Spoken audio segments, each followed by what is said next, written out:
Core Measure 12, Electronic Patient Health Information. The objective of Core Measure 12 is to ensure providers are providing their patients with an electronic copy of their health information upon request. And this would include things such as their diagnostic test results, a problem list, their medication list, and their medication allergies. The requirement is that more than 50% of patients who make such a request for an electronic copy of their health information receive it within 3 business days.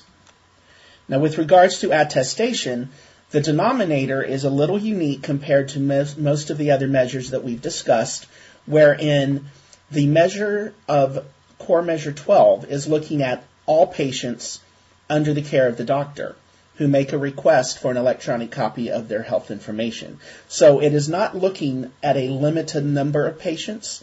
It is not looking at patients that were seen during the reporting period necessarily.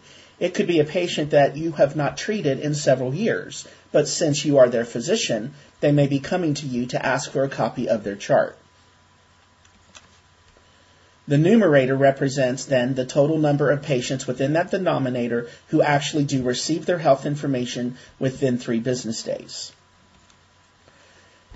With regards to the exclusion, any provider who gets no requests from any patient or their agents for an electronic copy during the reporting period are able to report a 0 in the exclusion box during attestation and would therefore be exempt from this 50% requirement.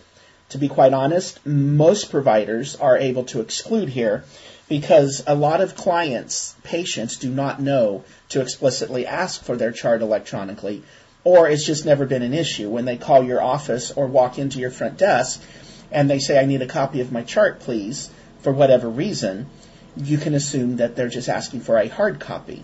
However, if somebody explicitly says, "I need a copy of my chart electronically, here's my USB drive, could you put it on a CD-ROM?" then you're obligated to comply with Measure 12.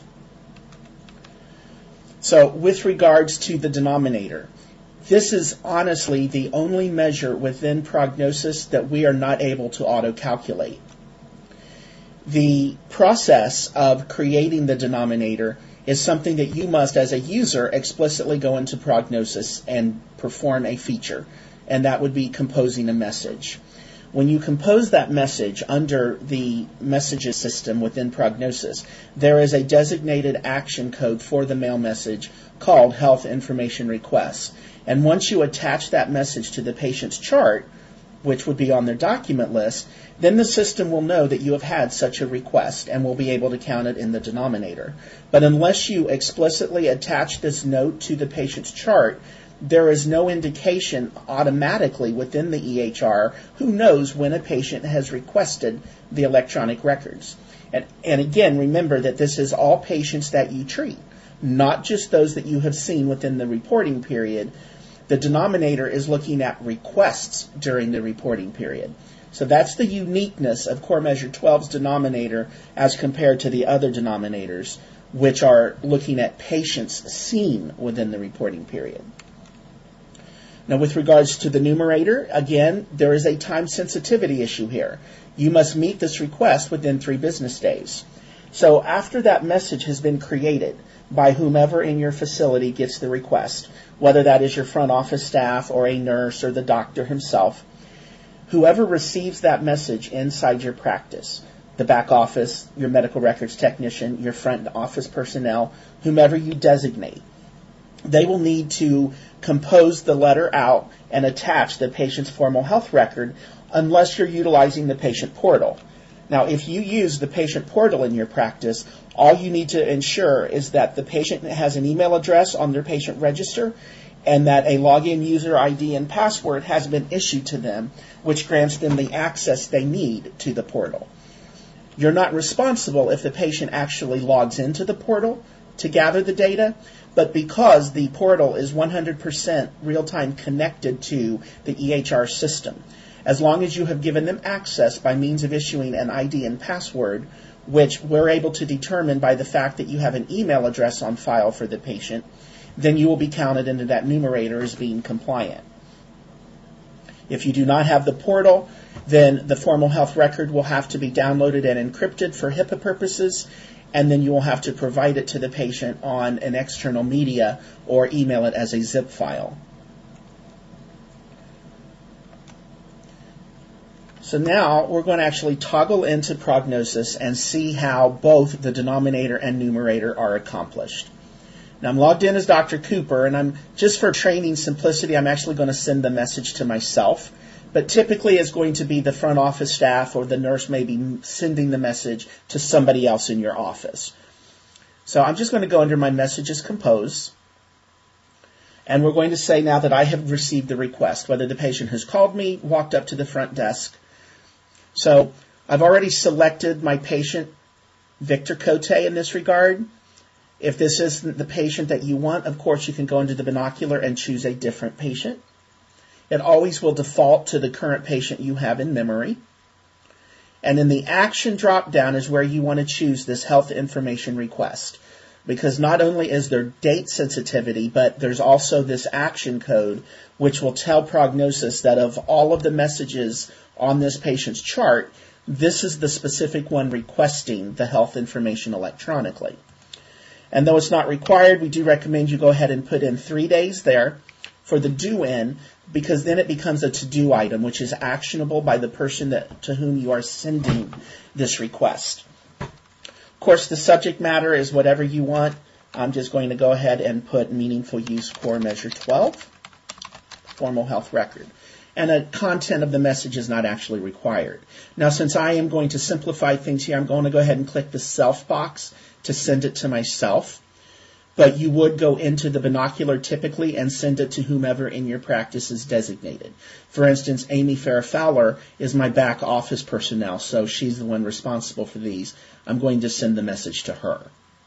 And as long as this checkbox is set to add to patient's medical records, which is a system property that you can have turned on or you can explicitly choose it on demand, then you're just going to send that message. Now, since I have sent the message to myself, I'm going to log into my own inbox. Typically, though, this step would be Amy Farrah Fowler, to whom I sent the request. So now she's logging in, and you'll see the message right at the top of your inbox. The action code is health information request, and you will notice that the due date is 3 days beyond the date of the email. So visually speaking, this person who is checking their email will right away know that this is the meaningful use thing. So to be compliant with the numerator, that part we just did was the denominator. So now prognosis is counting 1 as the denominator because this patient has made the request. Now we want to count the numerator, which must be 50% of that denominator. So regardless of whether or not you have the patient portal in your facility turned on, you must click this magnifying glass. The magnifying glass is what will tell prognosis, count this in my meaningful use statistics. So the person charged in your practice for complying with this request of producing the electronic health information for the patient must come into this mailbox and click the magnifying glass. Now, in all cases, it is going to immediately default now to your letters out screen. Keep in mind, however, at this point, you could simply cancel and go about your day if you have the patient portal turned on. Because at this point, clicking the magnifying glass has flagged your compliance report to say, give me credit. But it's looking at the patient's file, noticing that there is an email address on the patient register and that you have issued a user ID and password to the patient, and therefore it gives you credit automatically, and you do not have to go through this process that we're about to cover. However, if you have not implemented the patient portal in your practice, because it is not a requirement of meaningful use, although if you have the patient portal, there is about 3 or 4 individual measures that are automatically free by virtue of having the portal. So it is actually a nice feature. But many clients do not have it turned on. And in that regard, you're going to have to manually comply with Core Measure 12. So upon clicking the magnifying glass, you see it is immediately launched letters out. Your patient information is at the top, coming right off of the patient register. And notice here in the middle that I've actually got a template called FHR for Formal Health Record. And if you define that template, it will automatically default here as well. And you can control the content of this. Now the standard format here is our template, you'll notice, is the 4 categories mentioned in the measure. Problems and diagnoses is your problem list. Medications list. Medication allergies, and in the case of Victor Cote, there have been no diagnostic test results rendered, but if there were, they would be there as well. So what you want to do in cases of clients who do not have the portal, when you come in here to Letters Out to comply with this request of an electronic chart, is go into the Attach button. That will open the patient's document list, and based on a property, if you have turned it on, for the Formal Health Record, you will notice at the top of the document list there is an entry here called Formal Health Record. So I'm simply going to select it. Now this is designed for meaningful use. The alternative, if you do not have the FHR turned on, is you would have to go through and select all of your progress notes, all of your results, etc. If your procedure form was one of the diagnostic tests, you would have to do that. So as opposed to doing all of those clicks, it's very convenient for this measure to just click your Formal Health Record. Now, although this is a pop-up of the patient's document list, when you're actually on the patient's encounter, you will not see an entry called Formal Health Record. It is only available here through the attachment. And notice now I have a singular FHR icon. So I'm going to save my Letters Out. Now you have the decision, or not rather the decision, but the requirement of HIPAA to password protect it. Part of the measure in the numerator is to be HIPAA compliant because the measure actually specifies that this information must be human readable. Therefore, it is not a computer encrypted file of data, it is a readable text file. This Formal Health Record is actually generated into a PDF file so that the patient can receive it and read the data. Therefore, you must password protect it. So normally in Letters Out, you could either print it or fax it or email it.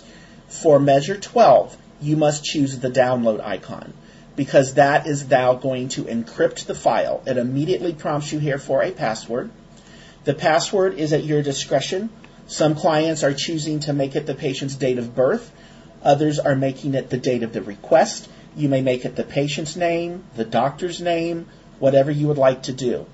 Just make sure that the patient is informed what this password is, either verbally or via a separate email, so that the HIPAA compliance is valid and the patient is able to extract the data when he receives it.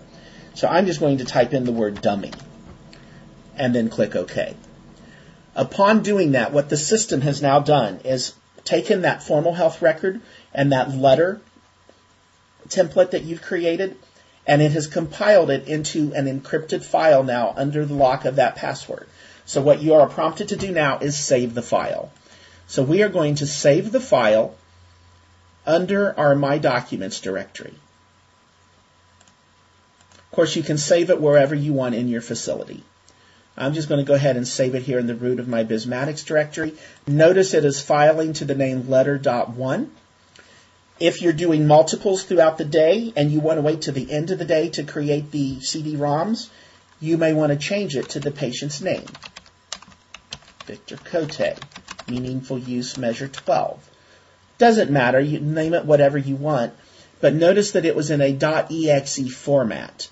That is because you have encrypted it with a password for protection of HIPAA compliance. So now this file is protected and saved on your directory somewhere in your system. So now what you want to do to finalize the file compliance is go under that directory, and here you will see the file listed, and that is the file that you would save. Whether you are saving it to a CD-ROM or copy and pasting it to a USB drive, zipping it up and emailing it, the method of transmitting it to your patient is up to you. The process of getting calculated into the numerator, however, is all of the steps that we just went through if you do not have the portal. Then you are creating this letter out, attaching the Formal Health Record, password protecting it, and then sending it to your patient.